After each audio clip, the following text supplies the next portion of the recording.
Welcome to McPlum, simple solutions served daily. In this video, I will explain how to change Ford Fusion brake pads.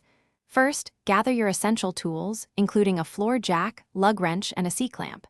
Safety is paramount, so park your vehicle on a level surface and secure it with jack stands.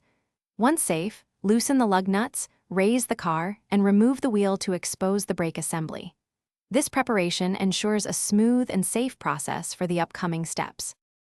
Next, locate the two caliper guide pin bolts, usually 13mm, and loosen them. Carefully slide the caliper off the rotor. It's crucial to support the caliper properly, perhaps with a wire or bungee cord, to prevent any strain on the brake hose. With the caliper out of the way, take a moment to inspect your brake rotor for any signs of excessive wear, deep grooves, or uneven surfaces, which might indicate a need for replacement. Now it's time to install your new brake pads. Before doing so, you'll need to compress the caliper piston fully using a C-clamp or a specialized piston tool. This creates space for the thicker new pads.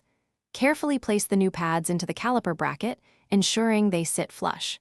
Then, slide the caliper back over the rotor and reattach it, tightening the guide pin bolts to approximately 25 foot-pounds for secure fastening. For the final steps, reinstall your wheel, tightening the lug nuts to a torque of about 100 foot-pounds. Before driving, pump the brake pedal repeatedly until it feels firm. This action seats the new pads against the rotor and restores proper pedal feel.